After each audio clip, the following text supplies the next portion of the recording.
Dear friends, today I'm going to tell you the story of a young waitress whose life changed forever because of a single act of kindness. But this isn't just a story about helping someone in need. It's a story about how one small decision can set off a chain of events that no one could have predicted. What if I told you that a simple meal given to a homeless man led to her losing her job, meeting a mysterious stranger, and uncovering secrets that would change her life forever? How far would you go to help someone when it could cost you everything? Before we dive into this incredible story, if you're new here, don't forget to like this video and subscribe to our channel for more inspiring and unexpected tales. Now, let's uncover the story of Emma Johnson, the waitress who risked it all for a stranger, and how her life took a turn she never saw coming. It was just another regular Tuesday evening in Austin, Texas. The smell of coffee lingered in the air as the chatter of a few late-night diners hummed in the background. The Riverside Diner wasn't exactly known for its charm. It was a small, no-frills joint just off the highway, popular with truckers, night shift workers, and the occasional local looking for a cheap bite. It wasn't glamorous, but it paid the bills for Emma Johnson, the 28-year-old waitress balancing two jobs. The diner had become her second home over the past year. She'd mastered the art of serving lukewarm coffee with a warm smile and nodding politely through the endless stories of regulars. Her tips weren't great, and the hours were grueling, but she powered through. Emma wasn't one to complain. She'd been through worse. As the clock neared 10 p.m., the rain began to pour. It was one of those relentless storms where the water seemed to bounce back up from the pavement. Emma glanced out the diner's foggy window, wiping it with her sleeve to get a clearer view. That's when she noticed him. A man sat huddled under the diner's awning, clutching a threadbare blanket to his chest. He was drenched, his hair plastered to his forehead. Emma had seen homeless people around before, but something about him caught her attention. He wasn't panhandling or shouting for help. He just sat there, staring at the puddles forming near his feet. She couldn't help but feel a pang in her chest. He looked cold, hungry, and completely defeated. Emma tried to push the thought aside as she cleared off a table. It wasn't her problem, right? She had bills to pay, rent overdue by 2 weeks, and her own problems to deal with. But as she walked back toward the kitchen, her steps slowed. The diner's owner, Mike Thompson, wasn't exactly known for his generosity. In fact, Mike had made it crystal clear that he didn't want his employees wasting resources on anyone who couldn't pay. "We're running a business, not a charity," he grumbled just last week when a customer asked for a free refill. But as Emma peered through the kitchen door and saw the fresh stack of leftover burgers that would inevitably be tossed out by the end of the night, the thought of that man sitting outside gnawed at her. Emma glanced around to make sure Mike wasn't nearby. He was out front, busy chatting up a trucker at the counter. Quietly, she grabbed a to-go box and loaded it with a burger, some fries, and one of the small chocolate chip cookies meant for kids. Her heart raced as she walked toward the back door, the box tucked under her arm like a secret she wasn't supposed to share. When she stepped outside, the cold rain hit her face instantly, but she didn't care. She crouched down beside the man, offering the box. "Hey, I thought you might be hungry," she said softly. The man's eyes widened in disbelief. He hesitated before reaching out, his hands trembling as he took the box. "Thank you," he whispered, his voice barely audible. Emma smiled faintly, standing up. But as she turned to head back inside, she had no idea her simple act of kindness was about to change her life forever. But Emma's night wasn't over yet, and neither was the storm brewing inside the diner. The man didn't open the box right away. He just sat there, holding it, staring at the steam that escaped through the edges. Emma paused for a second, watching him. He looked like he wanted to say something, but no words came out. His face, weathered and tired, was etched with gratitude. "It's not much, but it should help," she said, giving him a small smile. Before he could respond, the sound of the back door swinging open startled them both. Emma turned quickly, her heart dropping as she saw Mike standing there, his arms crossed, and an expression that could freeze fire. "What the hell do you think you're doing?" Mike's voice was sharp and loud enough to carry through the rain. Emma swallowed hard, her pulse quickening. He looked hungry, I just gave him some of the leftover food. It was going to be thrown out anyway. Mike cut her off, stepping closer until he was towering over her. I don't pay you to make decisions like that, he snapped. Do you have any idea how much this business costs to run? Every dollar counts. Emma's cheeks flushed with anger, but she held her tongue. She knew better than to argue. Mike wasn't the type to listen to reason, and the last thing she needed was to make him even angrier. It was just one meal, she said, trying to keep her voice calm. I thought. You didn't think, Emma, Mike barked. That's the problem. If you want to give handouts, do it on your own dime, not mine. Get back inside. Now, the homeless man, still sitting quietly, looked up at Mike, then back at Emma. He opened his mouth as if to speak, but Emma shook her head subtly, her eyes pleading with him not to say anything. Reluctantly, she turned and walked back into the diner, Mike following close behind. Her face burned with humiliation as she passed the other customers, who were now staring at her with a mix of curiosity and awkwardness. She tried to focus on cleaning a table, hoping the moment would pass. But Mike wasn't done. Everyone, listen up, he shouted, his voice cutting through the chatter. This is what happens when employees think they can do whatever they want. He pointed at Emma. You're fired. Effective immediately. Emma froze, her stomach dropping. Mike, please, pack your things and get out, he said coldly, turning his back on her. The diner fell silent. The regulars, who had come to know Emma as the hardworking waitress who always greeted them with a smile, exchanged uneasy glances. No one said a word. Emma stood there for a moment, stunned. She wanted to scream, to argue, to make him understand that she was just trying to do the right thing. But she knew it wouldn't matter. Mike had made up his mind. She walked to the back room, grabbed her jacket and bag, and made her way toward the door. Her co-workers avoided her gaze, and the customers suddenly found their plates very interesting. As she stepped outside into the rain, she felt a lump rise in her throat. Her chest ached, not just from the humiliation, but from the uncertainty of what came next. How was she going to pay rent? What would she tell her landlord? She pulled her jacket tighter around herself and glanced over at the man she'd given the food to. He was gone. The to-go box sat neatly on the bench, empty. Emma sighed, tears mixing with the raindrops on her face. But just as Emma thought the night couldn't get any worse, a pair of headlights cut through the rain, and her life took a turn she never saw coming. The rain kept coming down in sheets, the cold biting through Emma's thin jacket. She stood at the edge of the parking lot, unsure of where to go. Her car was old, unreliable, and parked several blocks away because Mike didn't want employees taking up customer spaces. She hadn't thought ahead, hadn't brought an umbrella, and now everything, her job, her dignity, her future, felt like it was slipping through her fingers as quickly as the rain. She took a deep breath, willing herself not to cry, not here where anyone could see. She couldn't afford to look weak, even if she felt like the world had just crumbled beneath her. Then the sound of tires crunching against wet gravel snapped her out of her thoughts. A sleek black car, a luxury sedan, its windows tinted, pulled into the parking lot. The headlights illuminated the diner's faded sign and flickered off as the car came to a stop. Emma squinted, trying to make out who it was. It didn't look like a regular customer's car. She hesitated, her instincts warning her to be cautious, but there wasn't much she could do. She had nowhere else to go. The driver's door opened, and a tall man stepped out. He was wearing a perfectly tailored suit, the kind Emma had only ever seen in magazines or on TV.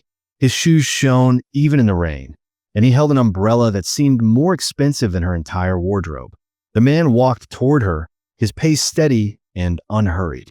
As he came closer, Emma could see that he wasn't much older than her, maybe in his mid-30s. His face was calm, but his eyes carried an intensity that made her uneasy. "Excuse me," he said, his voice smooth and confident. "You're the waitress from inside, right?" Emma blinked, startled. Yeah. I was. Not anymore." He tilted his head slightly, as if amused by her response. "I saw what happened in there, with the food, and your boss." Her stomach tightened. "Look, I don't know who you are, but if you're here to tell me I shouldn't have done it, save your breath. I don't regret it." The man's lips curled into a faint smile. I'm not here to lecture you. He glanced toward the diner, where Mike was visible through the window, wiping down the counter with the same scowl he always wore. I'm here because what you did impressed me. Emma frowned, unsure if she heard him right. You're impressed? He nodded. Not many people would do what you did. Risk their job to help someone in need, especially in front of someone like him. He gestured toward Mike with a slight tilt of his head. Emma crossed her arms, unsure where this was going. Well, it didn't exactly work out for me, did it? The man chuckled softly, his calm demeanor unwavering. Maybe not yet, but I believe people like you deserve better. She stared at him, confused. Okay, who are you? He extended a hand. Liam Carter. I own a chain of restaurants across the Midwest.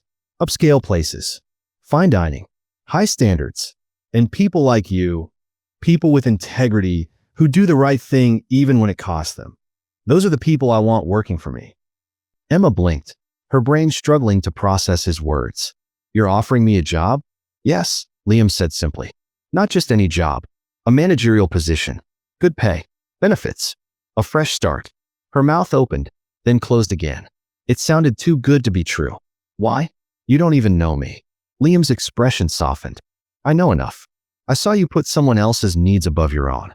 That tells me everything I need to know about your character. Emma felt her chest tighten, but this time it wasn't from fear or anger. It was something else, hope. But even as Emma listened to Liam's offer, a small, doubtful voice in the back of her mind whispered, was this for real? Or was it just another storm waiting to break? Emma stood there, her shoes sinking slightly into the water pooling beneath her. Liam's words hung in the air, almost too surreal to believe. A managerial position, good pay, benefits. It sounded like the kind of thing people dreamed about, but never actually got. She shifted her weight awkwardly, crossing her arms tighter against the rain. I don't know, she said, her voice cautious. It just seems, why would you do this for me? You don't even know my work experience, or if I'm qualified for a position like that. Liam tilted his head, studying her. You're right. I don't know every detail about your resume, but I know what I saw tonight. That's what matters most to me. She furrowed her brow. What do you mean? Liam gave a faint smile. In my line of work, I meet all kinds of people, chefs, servers, managers, investors. Most of them are skilled, but skill isn't everything. Compassion, honesty, courage. Those things are hard to find. And tonight, you showed all three. Emma looked down, her fingers fidgeting with the strap of her bag. She wanted to believe him, but she couldn't shake the years of hearing otherwise. I don't know, she muttered. I'm not used to things working out like this. Liam stepped closer, lowering his voice slightly. I get it. Life's probably taught you to be skeptical.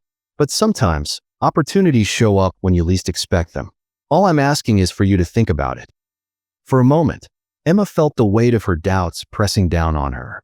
But then she thought about the look on that homeless man's face when she handed him the food, the genuine gratitude in his eyes.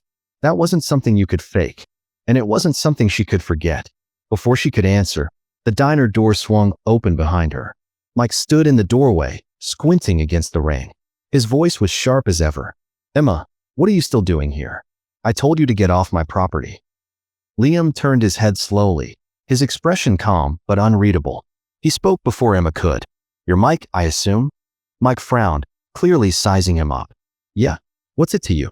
Liam extended a hand, though Mike made no move to take it. Liam Carter. I own Carter Hospitality Group. I'd heard about this place through word of mouth. Stopped by to see if it lived up to the reputation. Mike raised an eyebrow, clearly thrown off. Well, we're a small operation. Not exactly fine dining, but we get by. Liam nodded thoughtfully. I noticed. Though I have to say, the way you treat your staff might explain why the place isn't doing better. Emma's eyes widened as Mike's face turned red. Now, hold on a second. Mike started, but Liam cut him off. No, you hold on, Liam said, his tone still calm but firm. I watched you fire an employee tonight for showing compassion. Not for stealing, not for breaking the law, just for doing what any decent human being would have done.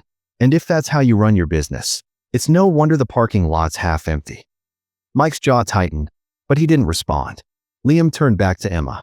You deserve better than this, and I'm prepared to offer it to you. Emma felt a flicker of something she hadn't felt in a long time, pride.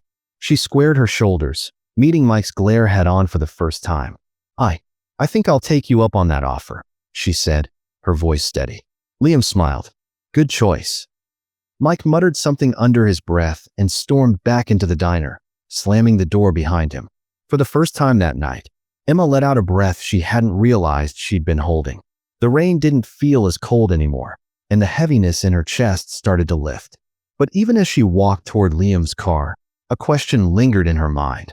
Was this really the start of something new? Or was she setting herself up for disappointment all over again? The inside of Liam's car was warm and pristine, a sharp contrast to the wet, chaotic night Emma had just endured. She sat in the passenger seat, clutching her bag tightly as Liam navigated the rain-soaked streets. The soft hum of the engine and the faint sound of jazz playing on the radio filled the silence. Liam glanced over at her. "You don't have to look so tense. I'm not going to bite," he said with a small chuckle. Emma forced a nervous laugh. "Sorry, it's just, I've never had anything like this happen to me before." He nodded, his eyes on the road.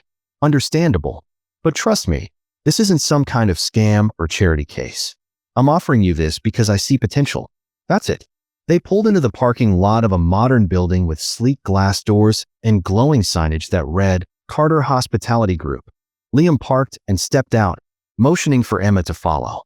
As they entered, Emma was struck by the contrast between this place and the diner she'd just left. The lobby was bright and polished, with photos of elegant restaurant interiors lining the walls. A receptionist greeted Liam warmly, her eyes briefly flicking to Emma with curiosity but no judgment. Liam led Emma into his office, a spacious room with floor-to-ceiling windows overlooking the city. He gestured for her to sit in one of the leather chairs across from his desk. "All right," he began, settling into his chair. "Let me explain how this is going to work." Emma leaned forward slightly, her nerves still buzzing. "I manage several restaurants," Liam said. "Most are high-end, but I also have a few casual spots for families and middle-income customers. What I need is someone who understands people, customers and employees alike. Someone who can create an environment where people want to be." He paused, letting his words sink in. "I can teach you the technical stuff, inventory, scheduling, cost control. That's all easy. What I can't teach is empathy. That's what you already have, and that's why I want you on my team." Emma blinked, stunned. "You're serious about this?" Liam smiled. "Completely. You'll start as an assistant manager at one of our casual spots, with full training. If it goes well, you'll move up to running your own location. Sound fair?" She nodded slowly, her mind spinning. This felt too good to be true, but Liam didn't seem like the kind of man who played games. "Why don't we start with a tour of the place?" he suggested, standing up. The next hour flew by as Liam showed her around the company's headquarters, introducing her to a few key team members and explaining the basics of how his restaurants operated. For the first time in years, Emma felt a spark of excitement, not just about the job, but about the possibility of a future that didn't involve struggling paycheck to paycheck. By the time Liam dropped her off at her apartment, the rain had stopped and the clouds were beginning to clear. Emma climbed the stairs to her tiny studio, still trying to process everything that had happened. She stood by the window, looking out at the city lights, and for the first time in a long time, she allowed herself to hope. The next morning, Emma returned to the Riverside Diner, not as an employee, but to speak to the man she'd helped the night before. She found him sitting on the same bench, now with a slightly cleaner shirt and a small backpack at his feet. "Hey," she said, approaching him cautiously. He looked up, surprised. "You're back." Emma smiled. "I wanted to check on you. You doing all right?" The man nodded, his expression softening. "That meal last night, it was the first real food I'd had in days. Thank you." She sat down beside him, pulling a folded piece of paper from her pocket. "I might not be working here anymore, but I got a new job, and with it comes some resources. Here's a list of places you can go for help, shelters, food banks, even a few job placement programs." His eyes filled with tears as he took the paper. "I don't know how to thank you." "You don't have to," she said. "Just pay it forward when you can." But what Emma didn't realize was that her small act of kindness had already set off a ripple effect, one that would continue to touch lives in ways she couldn't yet imagine. Emma's life didn't magically transform overnight. The new job came with its own challenges, learning how to manage staff, understanding complex operations, and stepping into a role she'd never envisioned for herself. But for the first time in a long time, she felt like she had a purpose. The man she'd helped outside the diner, whose name she later learned was Daniel, found his way to one of the shelters she recommended. A few weeks later, she got a handwritten note from him, thanking her again and telling her he'd been accepted into a vocational training program. Liam kept his word too. Under his mentorship, Emma flourished in her role, eventually earning a promotion to general manager at one of his upscale restaurants. Her paychecks no longer felt like a constant source of anxiety, and she began to see the world not just as a place of struggle, but as a place of opportunity. But what stuck with her most was the lesson she learned that night at the diner. Kindness doesn't always come easy. Sometimes it costs you something, a job, your pride, even the approval of those around you. But in the end, it always comes back in ways you can't predict. Emma's story is a reminder that the smallest acts of compassion can set extraordinary events in motion. What if she'd ignored Daniel that night, letting fear of her boss's rule stop her? What if Liam had chosen not to intervene, brushing off her situation as someone else's problem? These what-ifs are important because they remind us of the power we hold in every decision we make. To those watching, your kindness matters, even if it's not acknowledged right away. Whether it's helping someone in need, standing up for what's right, or simply showing empathy when it's easier not to, you never know the impact your actions might have, not just on others, but on yourself. So here's my challenge to you. Find an opportunity to help someone today. It doesn't have to be grand or dramatic. Sometimes all it takes is a meal, a kind word, or even just a smile to remind someone that they're not invisible. And who knows, that small act of kindness might just be the start of something bigger than you could ever imagine. Friends, life has a way of surprising us when we least expect it. Emma's story reminds us that even the smallest acts of kindness can create ripples that change lives, not just for others, but for ourselves too. Sometimes, the hardest moments in life are the ones that lead us to our greatest opportunities. Emma's courage to help a stranger, even when it cost her everything, shows us that doing the right thing is never in vain. If this story touched your heart or gave you chills, don't keep it to yourself. Share it with your friends and family, and if you want more powerful and emotional stories like this one, don't forget to hit that subscribe button and turn on the notification bell so you never miss an update. We'd also love to hear your thoughts. Leave a comment below about this story, and if you enjoyed this story, give it a big thumbs up. Your support helps us continue sharing stories that touch hearts and inspire change. Thank you for watching, and see you in the next story.